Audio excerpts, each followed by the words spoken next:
I am hitting record. Three, Great. two, one. We are recording.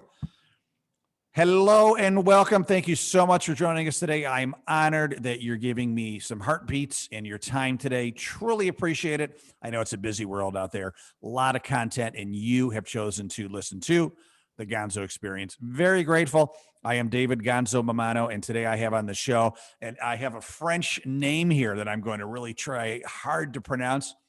Alain. So good. Oui, oui. Oh, I want to say grazie because that's my Italian language there. Alain, and then the second name is easy. It's Hunkins. So Alain Hunkins, welcome to the show. Thanks so much, David. It's my pleasure to be here. Thanks. So happy to have you here. So you're done some great work. You're really focused on leadership. You have a new book out called Cracking the Leadership Code. You've been a speaker, an author, a consultant, and more for 20 plus years. You've worked with companies like Walmart, Pfizer, General Electric, State Farm, IBM, Microsoft, General Motors, Pfizer, Citigroup. I think we've all recognized all of those names. So congratulations on your success. But what we want to do today is really take those nuggets that you help these huge, massive companies with, and how can we break that down to help the small business entrepreneur? Because that's really our family here at the Gonzo Experience. And so Alain, I'd love to hear about your journey and how that helps people. Yeah, for sure. And I think even before we get into the journey, you talked about these big companies, and if you're going, I'm not in a big company. Let me do a little level setting in that, for me, leadership has nothing to do with size. It has nothing to do with title. It has nothing to do with position. The fact is, anytime that any of us are trying to get anyone else to get something done, that takes leadership. So when you use that definition, that is very broad. And it also means that all of us are leading all the time, every day. So the things we're going to talk about here, David, are going to be hugely valuable, not just in your work life, but family life, professional, personal. It's everything. I mean, to me, leadership is everything. And yeah, I got into this because I've always been fascinated by people. And I think, frankly, I was a high performer as a kid who got stuff done, and I got recognized for that. And I realized that my leaders made a difference to me, depending on, whether it was a class or a team, or I played violin, the orchestra conductor. So like these things all made a difference. And what I've found over 25 years of this research and this practice and this work is that it's not so much that leaders make the difference, that leaders are the difference. Turns out that 70% of the difference between lousy, good, and great culture is directly due to the leader. And again, don't take my word for it. Just think of your own experience. I mean, how much do the leaders in your life make a difference? And it turns out that the leaders that make the most difference are the ones that are closest to home, such as a family member or a coach or a teacher, or maybe your first or second boss, right? So these are the people. So realizing we have that kind of influence on the people around us. Now we can either do that by default and be unconscious, or we can do it by design and get intentional. So my work is really about helping people to be intentional, because you get so much better results by doing so, and you have a whole lot more fun doing it. So, as I said, I said grazie because I have an Italian background. Actually, I'm Sicilian, and we have a Sicilian phrase about leadership. And it goes, I'm not going to say in Sicilian dialect because nobody will understand, but in English, it translates into a fish rots from the head down. Exactly. And they talk about that as a family leader, a business leader, or, and it's true. I mean, if the head of the organization is rotten, there goes the rest of the organization. And conversely, if it's fresh and vibrant and kind and compassionate and intelligent and curious, there goes the rest of the organization as well, right? Exactly. And we got to weave that fish analogy in for the rest of the talk. Yeah, there we go. There we go. Well, what's the French word in Italian? It's pesce. I would imagine. Yeah, poisson in French. It's poisson. All right. So there you go. My first trilingual interview. Thank you. I appreciate it. But of course. So, well, digging in more into leadership, right? What are some workplace rituals that a leader can implement and institute within an organization to just really make the organization the best it can be? Are there some rituals that a leadership can kind of integrate into the company? Yeah, first let's talk about what rituals are, because some people hear that and they kind of think, "Whoa, is this kind of some weird arcane thing?" And No so ritual, seances. No yeah, no, seances. no seances. We have to suddenly have like burn some incense. Do we have to? No. Yeah. So my favorite definition of ritual is basically anything that worked once that got repeated. And so the idea is that rituals are a way for us to transition from one section of something to the other, and to do so mindfully. If you think about it, we have rituals around like birthday cakes and birthday candles. We have rituals around New Year's Eve. We have rituals around the tooth fairy or Santa. Like these are all rituals, right? And they all evoke certain reactions, emotional reactions. And the reason that rituals and emotional reactions are so important is because emotions are what drive behavior. And so as leaders, we have to realize, I don't care what industry you're in, if you're running a little small retail, soda pop stand, I mean, it doesn't matter. You are in the people business, right? Because you're working with people, either as customers or with employees or colleagues or vendors, suppliers. They're all people. And so we've got to understand what makes people tick. And so knowing that you're in the people business, here's a really useful ritual, because a lot of us grew up with the mindset, and most of us have had exposure to really bad leaders who tended to look at us like we were tasks to get done, which is a real holdover from the industrial age. So the fact is, people are people, human beings first, before they are the stock boy or the the retail clerk or bank teller or store manager, right?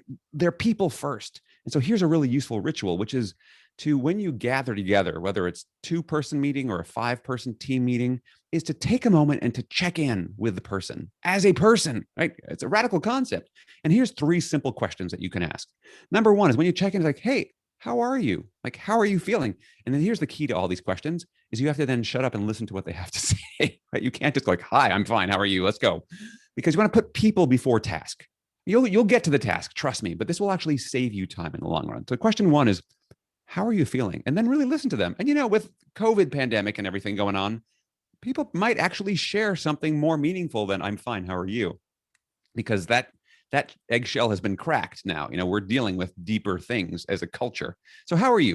Question number 1. Number 2 is, what's distracting you or what's on your mind, right? Because the fact is, there's stuff going on. So we want people to be able to acknowledge it, kind of vent the steam, as it were, and then they can be present. So what's on your mind? Give them a moment to just answer that. And then the third question is, how can I support you today? Right? Amazing. So that's a simple ritual. I call it the check-in, 3 questions.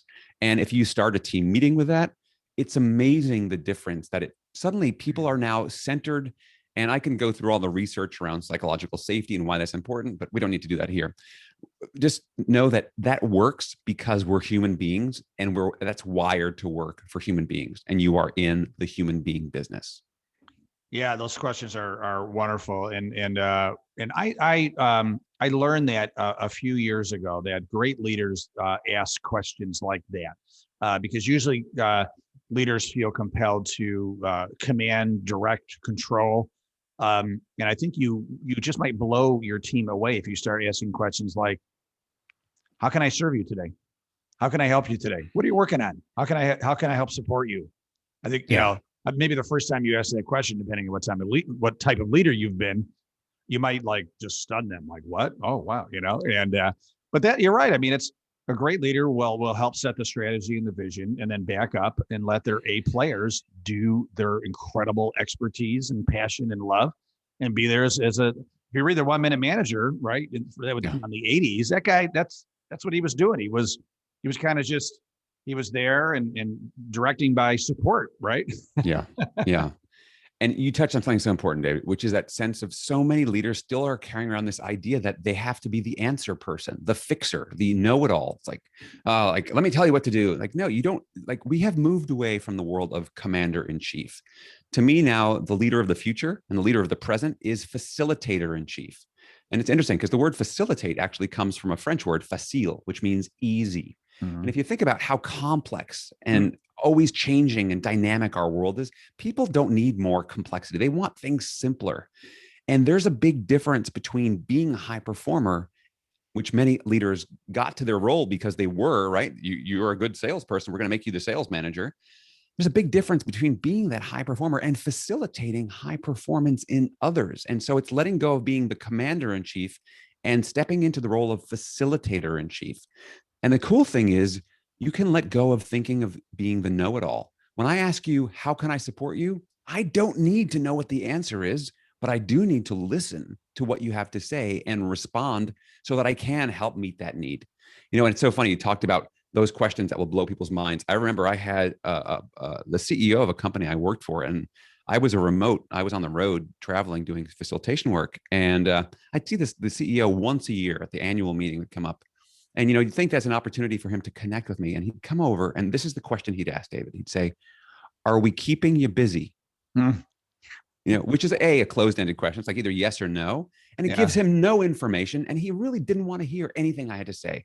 And from his command and control kind of big picture, like I'm the chief of everything style, that was completely par for the course. So again, we have to think as leaders, be conscious of what are the questions that we're asking, because you get what you ask for. So be careful what you ask. Well, and also he was telling you that he really didn't care much about talking to you, right? No. I mean, that kind of type of question was kind of, let me just go over there, do a quick little polite question and move on. Check it off my list, right? Oh, I connected with the troops. Yeah, I was out there with the troops. Yeah, and you're right. It's either yes or no. It doesn't give a lot of time for explanation. That's very interesting, and the fact that you were cognizant of that's how that registered for you. And I think leaders need to give their team a little bit more credit for how they're reacting to your questions, your good or bad questions, and you make me think of, and I say this a lot on my podcast, and I heard it from Cameron Herold. I don't know if you made it up, but good leaders, they're thinking that if they're the smartest person in the room, they are in the wrong room. And when I heard that, I loved it, because it's, a great leader, in my opinion, and I would assume yours too, is you are excited about hiring people smarter than you, especially in their field of expertise, if not other areas. And like not having to be the shining star every moment. In fact, being okay with being that leader from behind and let everyone else shine. Well, that's the thing. I think the thing is, like, if you're the leader, you already got the job. You have the title. You don't need to flaunt it. Everyone knows that you have that. So why can't you be comfortable with it? And so, underneath all of this is the questions of ego. It's like there's a fear that somehow if I don't show people this, then I'm not going to be good enough in some weird, bizarre way. And again, these patterns have been passed down from leader to leader, generation to generation. So a lot of us have just picked up really bad habits. I like to say that, lousy leadership is lazy leadership, because we haven't really thought about why we're doing stuff. And so this is, I think, an opportunity for people to step back. And obviously my book is all about, here are some specific tools that you can use to be more intentional and conscious about how you want to lead. Yep. Calling out your book again, everybody. Go to, right after this podcast, go to Amazon.com. Cracking the Leadership Code is your latest book. Came out in March of 2020.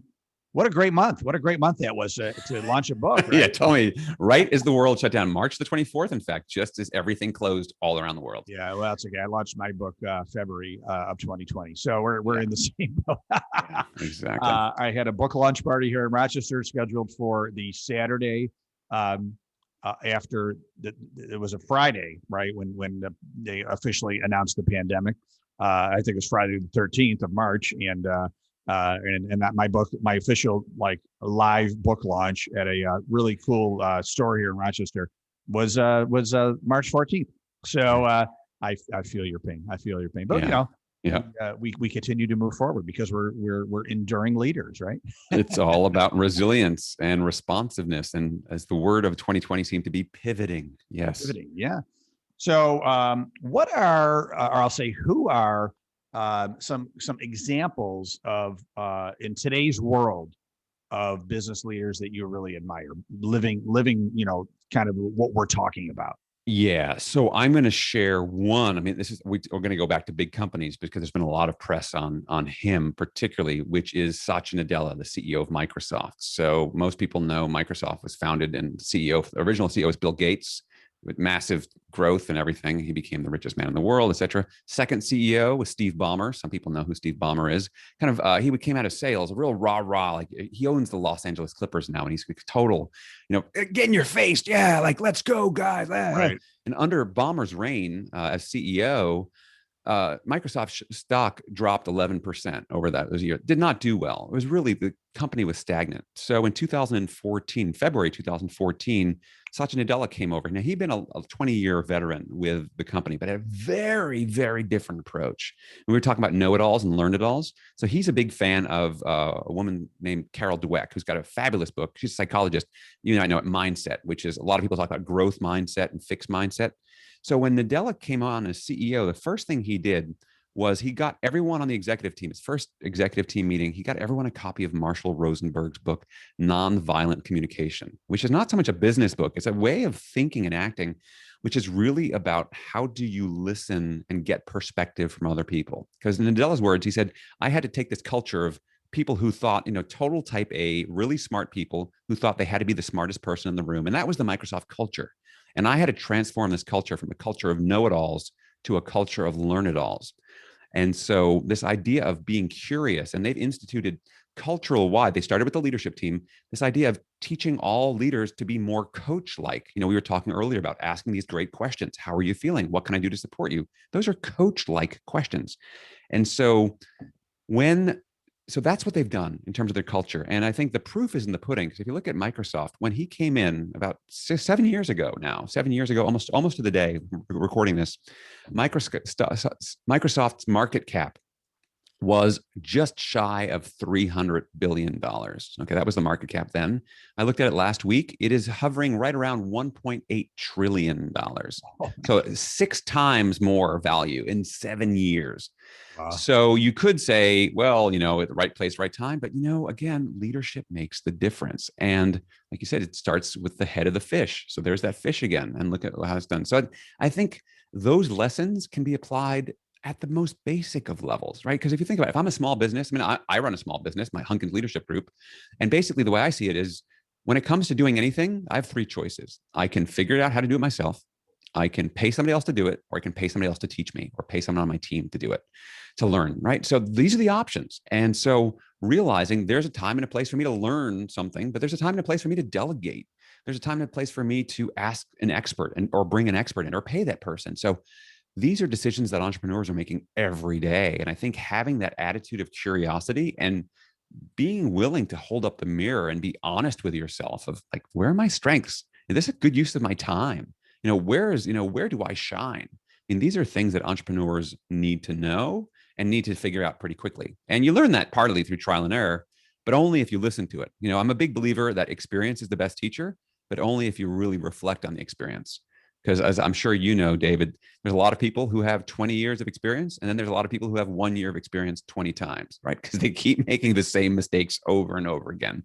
So I think the challenge for us, again, to be intentional and conscious and learn from our experience and those quote unquote mistakes. One of my friends teaches entrepreneurship at UMass Boston.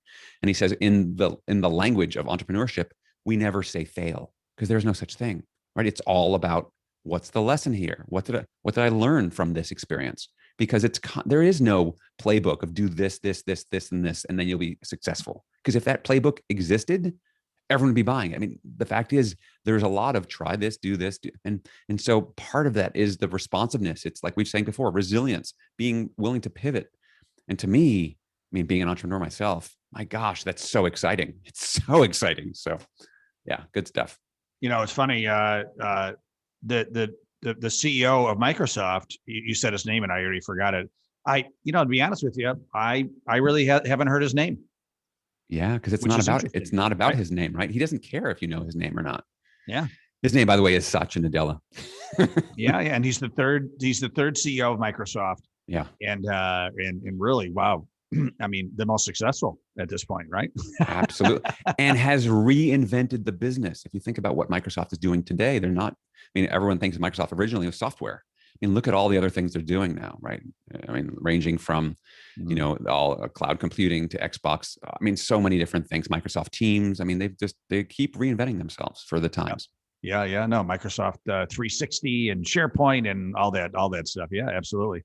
I want to get back to listening because it just made me think of, when I was starting my business, I was all alone, right? Solo entrepreneur. Took on a partner. We were together for about 2.5 years. bought her out. I'm on my own again. And then I'm 25, right? That's when I started. And then finally, the company gets big enough, I start hiring employees, right? And, I'm at that stage where I don't understand why everybody just doesn't get it. They just don't think like me, like, oh, why did they do it that way? Like, didn't they know what I was talking about? And they're kind of arrogant, but then you realize like, oh, thank God everybody doesn't think like me, right? And then you start to, really learn about building a leadership team. And, as Jim Collins says, right players, right spot on the bus, the whole works, right? Getting rid of the people that don't fit. And then I started to learn about leadership. But one of the massive lessons was for me is I was that leader that asked you, am I keeping you busy? But I didn't mean to, right? I brought in a consultant to make sure that we were all kind of maximizing our roles. And we did this thing, which I'm sure you've heard of, this 360 assessment, right? And everybody got to review each other anonymously.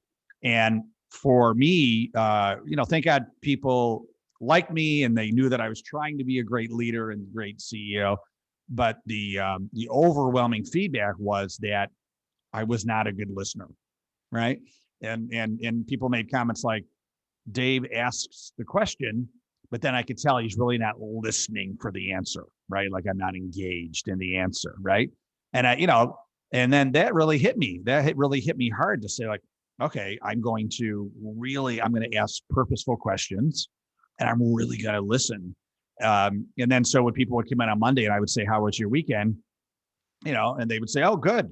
And I'd be like, no, like, what'd you do? Like I wanted to really start to engage them. And then of course, getting into business questions, right? Like just asking them more purposeful questions, and then really listening and ideally those answers that they would give me would lead to more questions, right? And then eventually answers for them.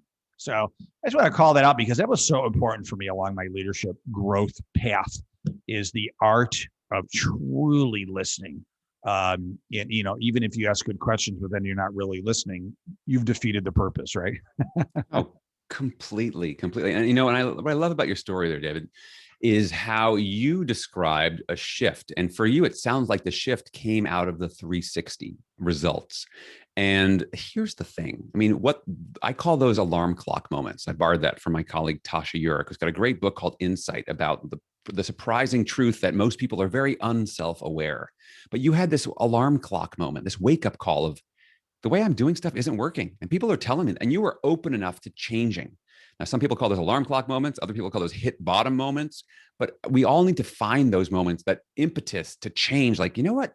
I want to do this in a different way. And you went from what I would call listening to respond to listening with purpose. And that's a huge, huge way to shift.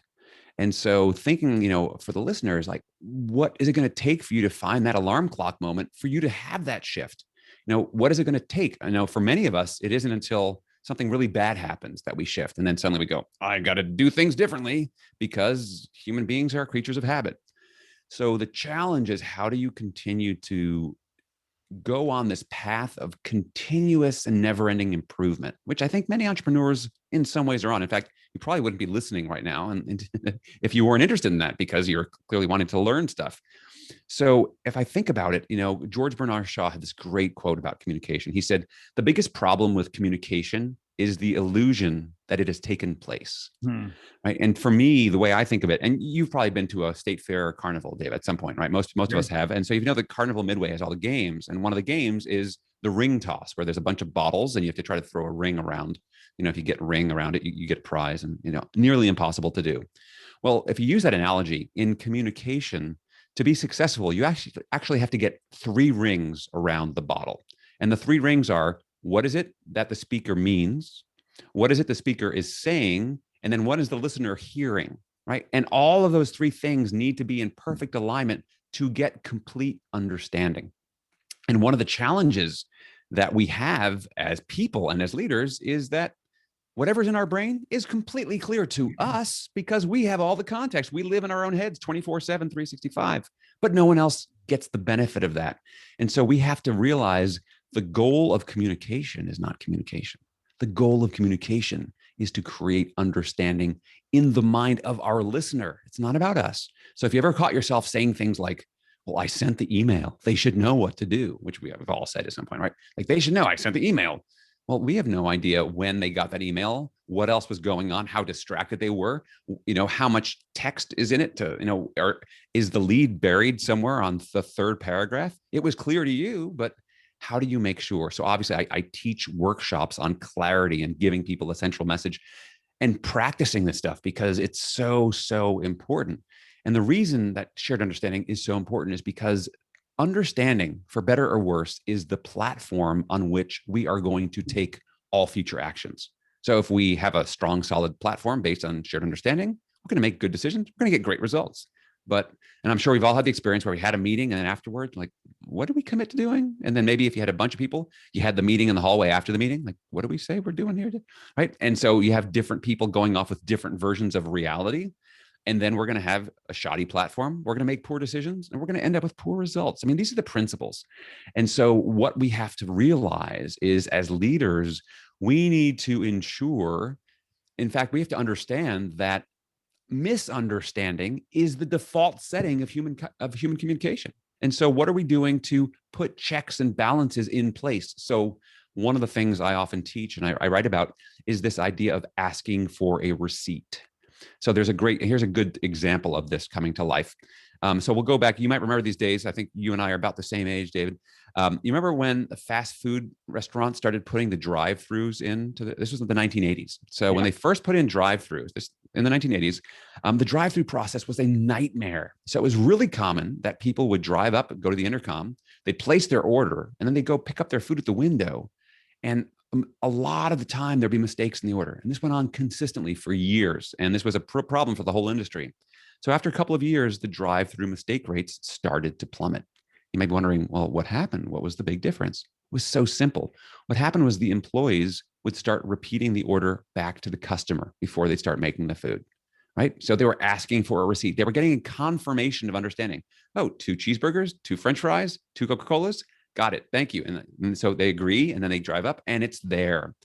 And so if you think about it, how often do we have a business meeting? It could be with a colleague or a customer and we finish the meeting but we haven't taken that time to recap. Okay, just so we're clear, what is everyone doing? Or what are the next action steps? We assume that we're adults here, right? We're playing grown up. As one of my colleagues says, we adults in business, we like to play grown up. Like we all know what we're talking about. We're professionals. And if I ask you that question, I don't trust you. It's like, no, just take the minute, take the extra second, just to make sure we're super clear. Let's go around the table. What's everyone committing to? Awesome. Thank you. Because that little 30 seconds right now is going to save us so much headache down the road. So that's just an example of a simple tool of asking for a receipt that people can do to make sure they are walking away with accurate understanding.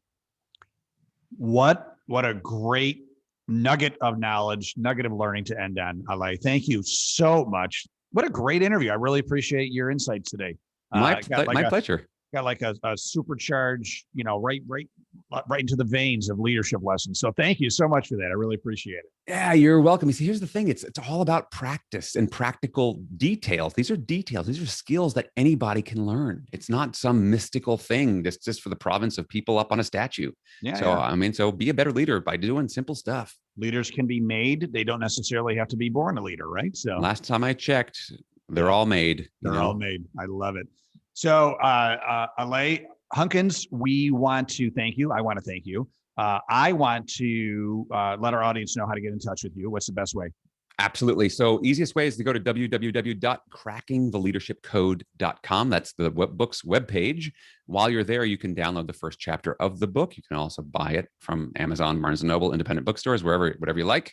And that'll also link to the AlainHunkins.com website, where you can learn more about the work that I'm doing. I do all sorts of interesting stuff. I have some open enrollment 30-day leadership challenges you can join. So just and I also have a newsletter you can subscribe to as well. And feel free to connect with me on LinkedIn. I already have. And I encourage everybody else to as well. He's got great content, everybody. Alain, thank you so much. Appreciate all the work that you're doing. David, thank you. It's been my pleasure. Excellent. Thank you, Gonzo listeners, Gonzo family, for giving me your heartbeats today. Truly appreciate it. Have a great rest of the day. And don't forget to stay awesome.